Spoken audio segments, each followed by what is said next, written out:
Good morning, class. I hope you're having a fantastic evening after a full day of school.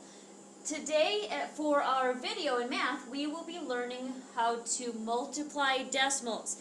Now, we've reviewed adding decimals, we've reviewed subtracting decimals. Well, today we are going to multiply decimals.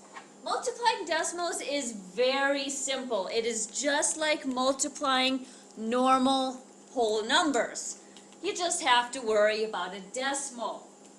So for example, let's say I have 47 hundredths times 8. Now I look at this and I want to multiply it just like I always multiply normal numbers. So I want to take the 8 times the 7. Now I know, because I know my multiplication facts, that 7 times 8 is 56. So I write the 6 underneath the 8 and the 5 above the 4. That's the first step. Now I take 8 times 4. I know that 8 times 4 is 32. So I need to take 32 plus the 5 that I carried. 32 plus 5 is 37.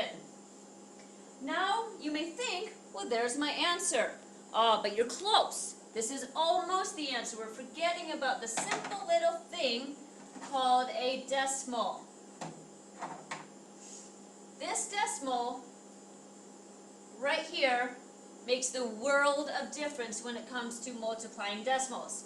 All I need to think about when multiplying decimals is how many numbers are after the decimal. In this case, we have two numbers, two place values behind a decimal in the entire problem. So that tells me that there needs to be two decimal places, two place values behind the decimal in the answer as well. So there's two numbers behind the decimal, so I need to take the decimal and make sure there's two numbers behind it in the answer. So that tells me my decimal goes right there. So my answer is 3 76 hundredths. Simple, right? Not too confusing. Let's try another one. 13 hundredths times 6. I start out by multiplying just like I always do. 6 times 3 is 18. Place the A underneath the line and carry the 1. 6 times 1 is 6, plus 1 is 7. But if you remember, I'm not done yet, am I? I need to think about my decimal. I have two numbers behind the decimal in the multiplication problem, so I need to make sure there are two numbers behind the decimal in the answer as well. 1, 2, 1, 2. So that tells me I need to put the decimal in front of the 7 in 78 hundredths. And because there's no number right here, I need to fill its place with a 0. So my answer becomes 0 and, because if you remember, when we have a decimal, we say and, 0 and 78 hundredths. So let's try another one. A couple more here. 4 37 hundredths times 5. Multiply it just like we've always done. 5 times 7 is 35. Write the 5 down there. Carry the 3. 5 times 3 is 15. Plus 3 is 8. Bring down the 8. Carry the 1. 5 times 4 is 20. Plus 1, and you get 21. Now, as you may remember, we are not finished yet. We need to think about this little decimal right there. How many numbers are behind the decimal in my problem? I see 1, 2. There's two numbers behind my decimal in the problem, so I need to make sure there are two numbers behind the decimal in the entire problem. 1, 2. Put the decimal right there. So my answer is 21 and 85 hundredths. You guys are doing fantastic.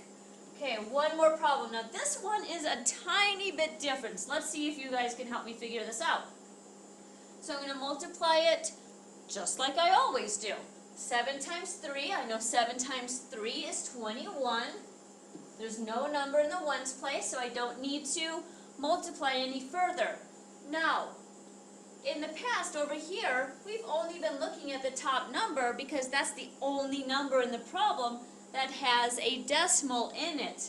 This problem, if you notice, has a decimal right here and right here, so both numbers have a decimal in them. Don't let this throw you off because we just need to count the total number of numbers that are behind a decimal. In this problem, I have 1, 2. I need to focus on both. There's 2 numbers behind the decimal. So that means there needs to be 2 numbers behind the decimal in my answer or product as well. 1, 2, place the decimal there. And like the problem on the previous page, I need to add a 0 to fill in the ones place. So my answer becomes 0 and 21 hundredths. Not too bad, right? You guys can do this. So now let's look at a story problem. Story problems we're going to run into a lot. Now the main thing to focus on with story problems, as we learned last week, is what to look for in the problem. So the first thing we need to do with story problems or word problems is simply read the story problem. A customer buys 4 bags of corn. Each bag contains 8 ears of corn that cost 25 cents per ear. How much did the customer spend on the corn? Now, we really don't need to know that they're ears of corn, do we? Could be anything. It could be marbles, it could be a deck of cards, it could be really cheap video games. Whatever you want to put in place of corn is fine. The point is, there are 4 bags of corn. Each bag has 8 ears of corn, and each ear of corn is 25 cents. Notice that we wrote 25 cents as a decimal. $0 and 25 cents. All we need to do, I need to figure out, 4 bags of corn. Each bag has 8 ears of corn in it, and each ear of corn is 25 cents. So first, I need to figure out how much I'm going to spend for 1 bag of corn. So I know that there are 8 ears in 1 bag.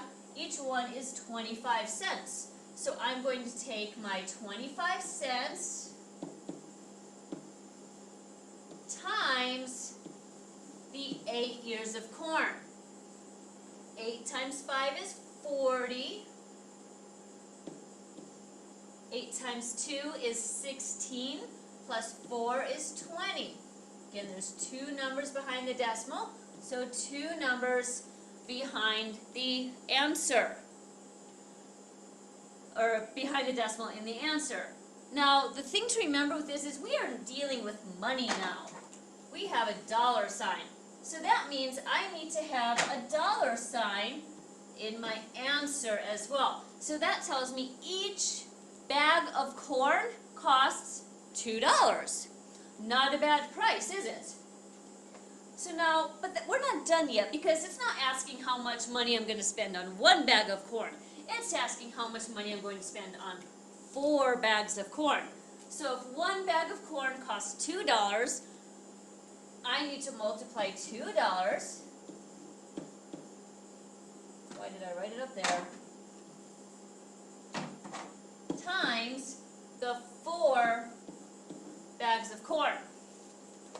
We know that 4 times 0 is 0, 4 times 0 is 0, 4 times 2 is 8. And of course this is a dollar sign right there because we're working with money. Now there's 2 numbers behind the decimal in here, so I need 2 numbers behind the decimal in the answer. Drop my dollar sign.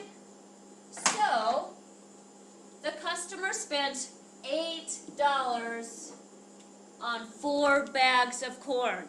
Simple, right? It's just a matter of breaking apart and doing it step by step, underlining or highlighting the important information. So, that is our lesson today. Please let me know if you have any questions. Mr. Hurst or myself will be more than happy to answer anything you need. Hope you have a great night. Don't forget to do your homework. Thank you very much, Mrs. Gordon. Your homework tonight will be page 37, numbers 2 through 20 even. Once again, page 37, 2 through 20 even. Have a wonderful night, and we'll see you all